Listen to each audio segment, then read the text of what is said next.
नमस्कार बच्चों। आज हम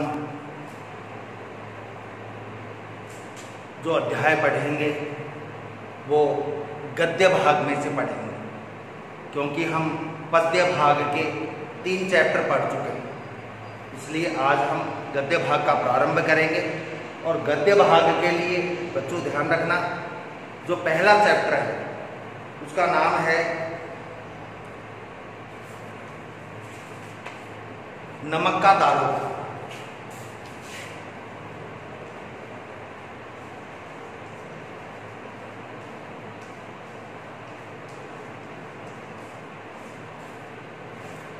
क्या नाम है चैप्टर का? नमक का दारू। ये जो आपके चैप्टर है, इसमें नमक का दारू का अध्याय में के राइटर हैं, लेखक हैं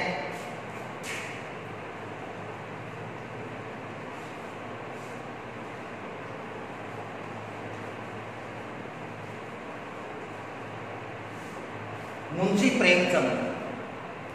कौन है? मुंशी प्रेमचंद।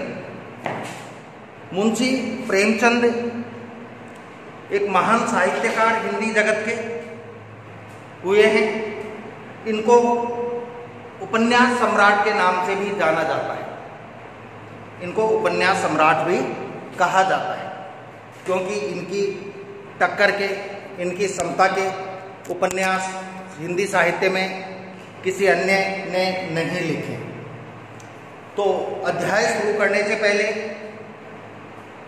हम मुंशी प्रेमचंद के बारे में थोड़ी जानकारी लेंगे, जिसको हम लेखक परिचय कहते हैं। प्रेमचंद की जन्म और मृत्यु की बात करें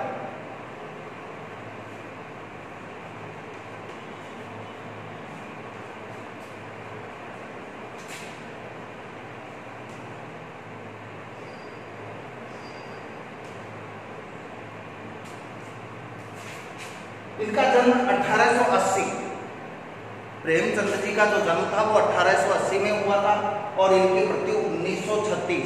कितने वर्ष जीवित रहे ये? 56 ईयर, 56 साल। ठीक है। इनका जन्म कहाँ हुआ? इनका जन्म उत्तर प्रदेश,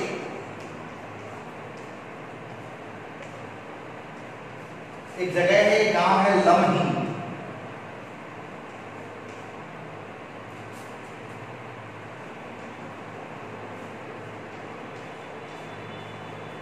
उत्तर प्रदेश के लमही नामक ग्राम में इनका जन्म हुआ। ऐसा कहते हैं कि प्रेमचंद जी का जीवन, बचपन बड़े अभावों में गुजरा था। बहुत दुख, बहुत गरीबी इन्होंने झेली थी, देखी थी।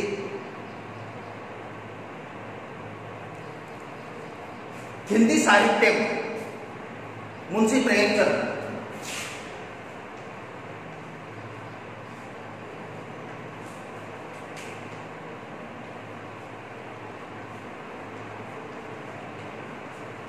कलम के सिपाही के नाम से मशहूर थे। लोग इनको कलम का सिपाही कहते थे। जैसे सिपाही पुलिस वाला कुछ भी कर सकता है, बहुत कुछ करने में सक्षम होता है, वैसे जो कलमकार होता है, जो लेखक होता है, जो साहित्यकार होता है, वो भी अपनी कलम से कुछ भी करने में सक्षम है, संभव है उसके लिए। तो इनका जन्म बताया मैंने उत्तर प्रदेश में एक जिला है वाराणसी। उत्तर प्रदेश के वाराणसी जिले के लमही नामक गांव में इनका जन्म हुआ था 1880 को। और इनका जो मूल नाम प्रेमचंद जी का,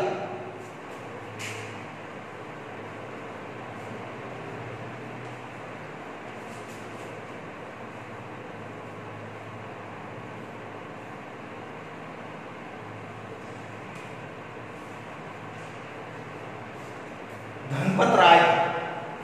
प्रेमचंद जी का मूल नाम धनपत राय था।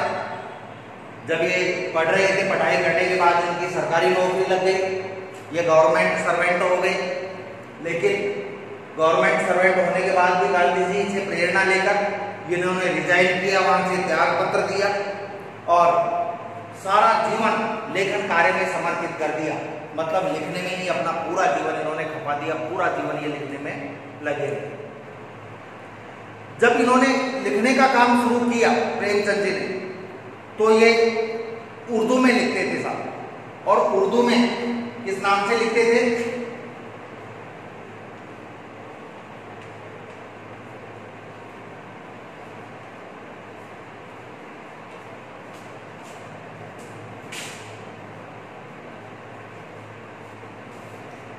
उर्दू में ये लेखन करते थे, नवाब राय नाम से ये उर्दू में अपनी रचनाएं लिखा करते थे।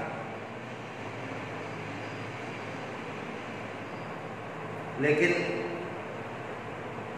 अंग्रेजों ने इन्होंने एक रचना लिखी, सोजे वतन।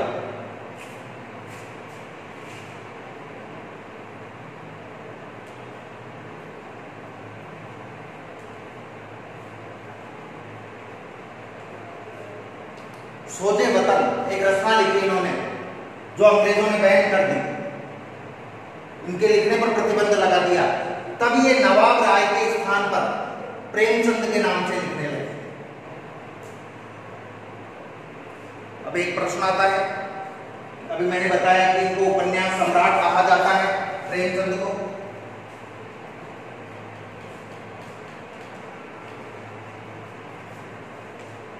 प्रेमचंद जी को उपन्यास सम्राट कहा जाता है। अब प्रश्न ये है कि इनको उपन्यास सम्राट का नाम किसने दिया? प्रेमचंद जी को सबसे पहले उपन्यास सम्राट किसने कहा? वो नाम है, इनको उपन्यास सम्राट नाम देने वाले विद्वान थे शरत चंद्र चट्टोपाध्याय। क्या नाम था? शरत चंद्र चट्टोपाध्याय ने इनको उपन्यास सम्राट का उपनाम दिया। प्रेमचंद जी ने जितनी रचनाएं लिखी, उन रचनाओं में अपने साहित्य में किसानों के बारे में, दलितों के बारे में, नारियों के दुखों के बारे में, वर्ण व्यवस्था के बारे में, जातिवाद, छुआछूत के बारे में, वर्ण व्यवस्था की अनेक कुरीतियों का वर्णन किया। प्रेमचंद जी ने अपनी रचनाओं में समाज सुधार, समाज में सुधार की बात कही, समाज सुधार और राष्ट्रीय भावना से ओतप्रोत, राष्ट्रीय भावना से युक्त अनेक उपन्यास एवं कहानियों की रचना की। आपकी जो भाषा है, मतलब प्रेमचंद जी की जो भाषा सजीव, ऐसा लगता है जैसे बिल्कुल जिंदा भाषा हो। ऐसा प्रतीत होता है जैसे सब कुछ हमारी आंखों के सामने घटित हो रहा हो। सजीव, मुहावरेदार और बोलचाल के निकट। इनको उपन्यास सम्राट कहने का एक कारण वो भी है, इनके उपन्यास सबसे ज्यादा पढ़े जाते थे, बिकते थे। लोग किसके उपन्यास सबसे ज्यादा खरीदेंगे, पढ़ेंगे, सुनेंगे? जो लोगों के मन की बात करता है। ये जमीन से जुड़े व्यक्ति थे, लोगों की बातों को, लोगों की भावनाओं को, मनई स्थिति को समझते थे और उसी के अनुसार ये लिखते थे। इसलिए ये ज्यादा बिकते थे, ज्यादा पढ़े जाते थे। हिंदी भाषा को लोकप्रिय बनाने में उनका विशेष योगदान है प्रेमचंद जी का। बच्चों, आपने 10th क्लास में भी प्रेमचंद जी का अध्याय पढ़ा है। 10th क्लास में उस अध्याय का नाम था ईदगाह। ईदगाह, हामिद वाली कहानी आपने पढ़ी थी। प्रेमचंद जी का पहला कहानी संग्रह सोजे वतन 1908 में प्रकाशित हुआ था। 1908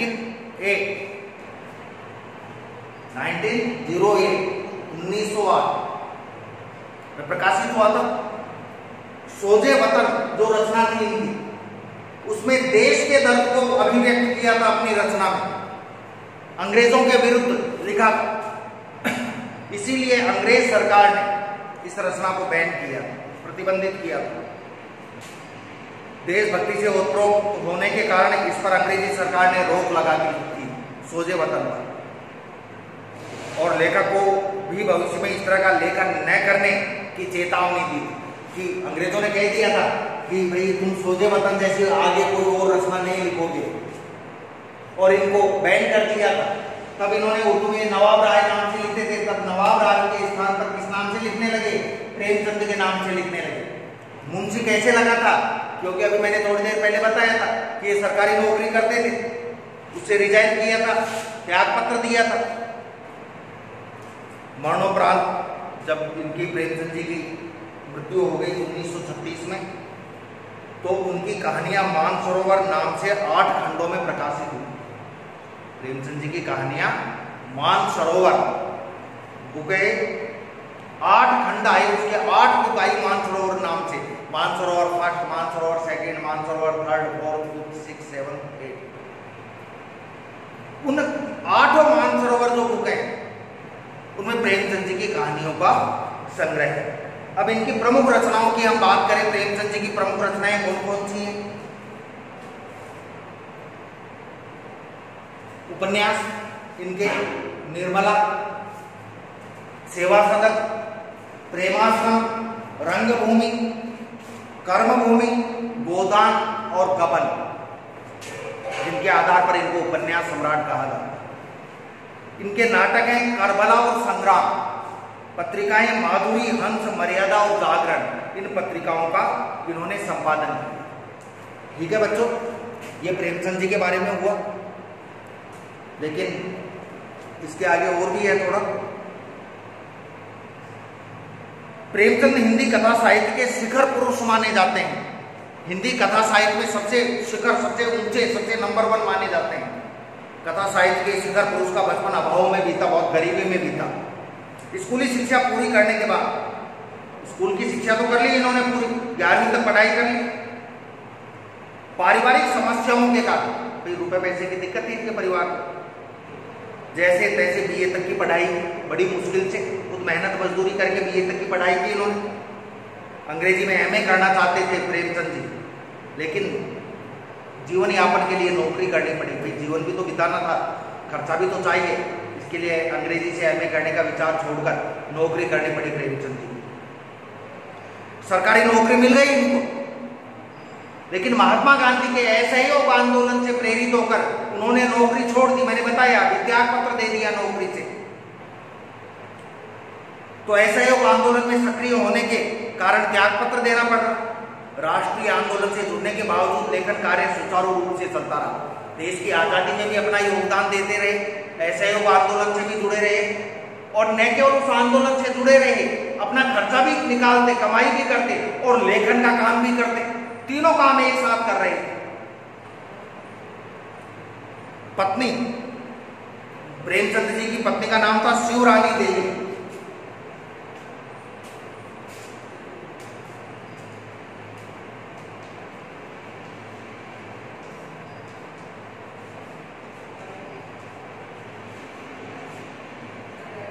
प्रेमचंद जी की पत्नी का नाम क्या था? शिवरानी देवी। के साथ अंग्रेजों के खिलाफ आंदोलनों में हिस्सा लेते रहे, यानी इनकी पत्नी भी इनके साथ।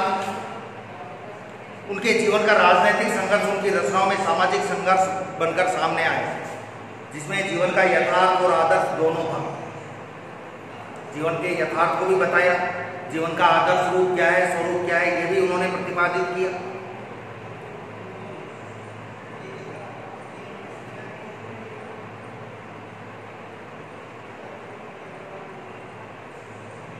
अब और रचनाओं की बात करना तो बेमानी है। हम अपने सीधे सीधे आपके चैप्टर पर आते हैं, और आपके जो अध्याय है वो है नमक का दारोगा।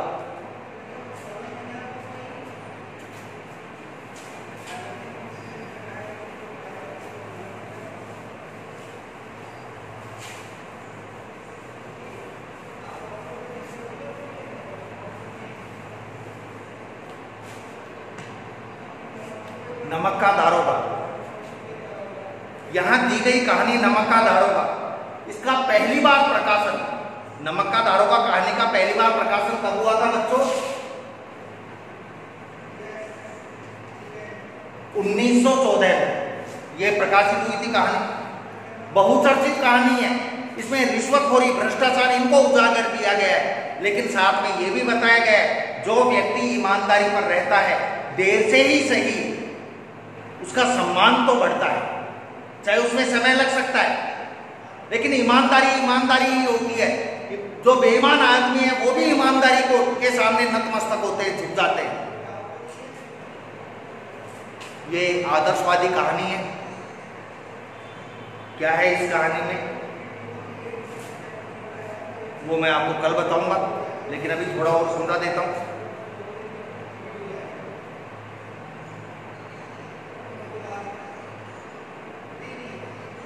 इसमें पात्र कौन कौन से हैं कहानी में?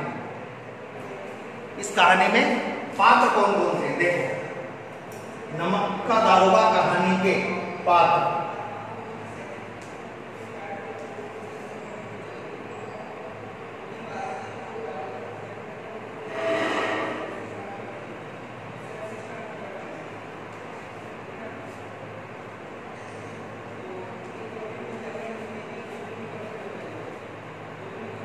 मुंशी बंशीधर,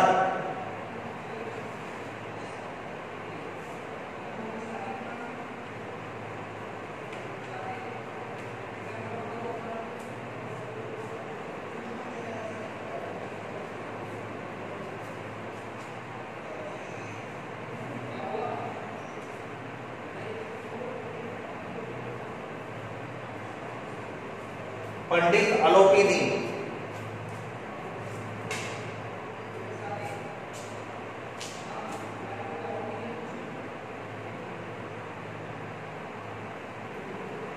दो पात्र हो गए, ये दो प्रमुख पात्र हैं।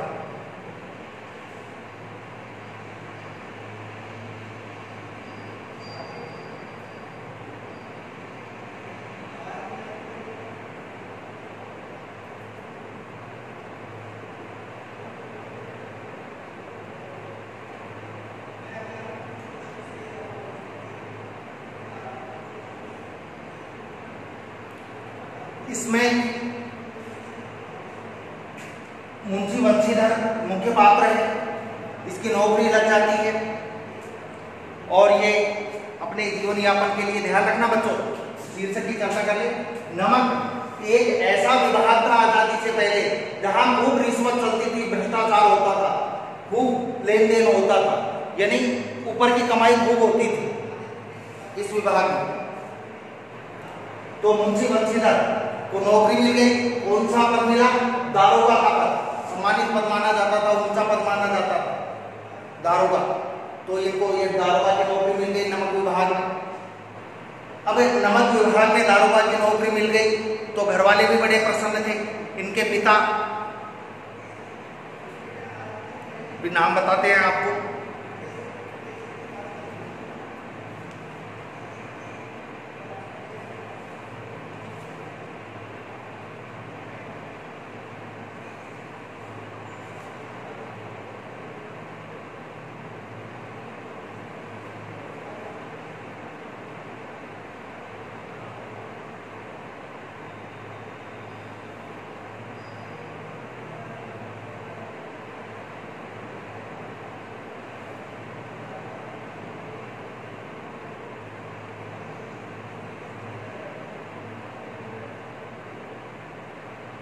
इसमें नाम आया बूढ़े मुंशी जी। बूढ़े मुंशी जी नाम नहीं दिया है।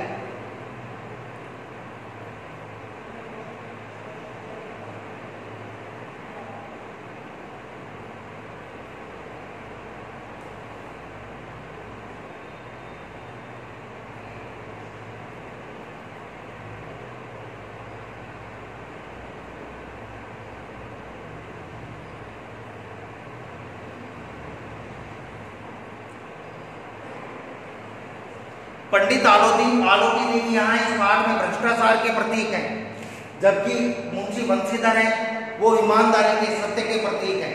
आपको मालूम है कोर्ट में केस होता है, कहानी कल समझाऊंगा, पूरा पाठ कल समझाऊंगा। तो कोर्ट में केस चलता है क्योंकि मुंशी बंशीधर रात के समय इनकी नमक की गाड़ियां पकड़ लेते हैं और ये रिश्वत देना चाहते हैं आलोपीदीन मुंशी बंशीधर को, क्योंकि आज से पहले ये ऐसा ही करते आ रहे थे। तो इनकी गाड़ियां पकड़ी जाती हैं तो ये खुद आते हैं रिश्वत देने। मुंशी बंशीधर मना कर देते हैं कि रिश्वत लूंगा ही नहीं, कुछ भी दो, कितनी भी दो, रिश्वत नहीं लूंगा। कोर्ट में केस चलता है। आपको मालूम है कि पैसे वाले लोग अपने पैसे के दम पर कोर्ट तक को, वकीलों को, जजों तक को खरीद लेते हैं। वैसे तो फैसला आना चाहिए था मुंशी बंशीधर के पक्ष में, लेकिन कोर्ट का फैसला किसके पक्ष में आया? पंडित आलोपीदीन के पक्ष में। पंडित आलोपीदीन 22 तक बरी होकर निकले और मुंशी बंशीधर की नौकरी छूट गई। जबकि पूरा मामला गलत था, उल्टा था। इज्जत से इनको आना चाहिए था, सजा इनको होनी चाहिए, लेकिन भ्रष्टाचार का बोलबाला था। फिर ये घर पहुंचे, वहां भी बदनामी हुई बंशीधर की, लेकिन पंडित आलोपीदीन ने एक बात समझ गए, उनको एक मैनेजर की जरूरत थी। तब उन्होंने देखा कि जो मेरे पैसे से रुपए पैसे से, जो मेरे रुतबे से झुका नहीं, रुका नहीं, दबा नहीं, किसी प्रलोभन में नहीं आया, यदि ऐसा आदमी मेरे को बाबू के रूप में मिल जाए, नौकर मिल जाए, काम करने वाला मिल जाए, तो फिर मैं धन्य हो जाऊंगा। जब इन्होंने नौकरी से रिजाइन दे दिया है, बर्खास्त होकर, रिजाइन नहीं बर्खास्त होकर ये घर पहुंचे, तो ये आलोपीदीन इनके घर पहुंचे और कोर्ट में जो लड़ रहे थे, आलोपीदीन ने कहा कि भाई मैं तो एक ही बात चाहता हूं कि आप मेरे यहाँ नौकरी करो, आपको इतना पैसा मिलेगा, कितना पैसा जो सरकारी नौकरी में मिल रहा था उससे ज्यादा, और सारी सुख सुविधाएं मिली।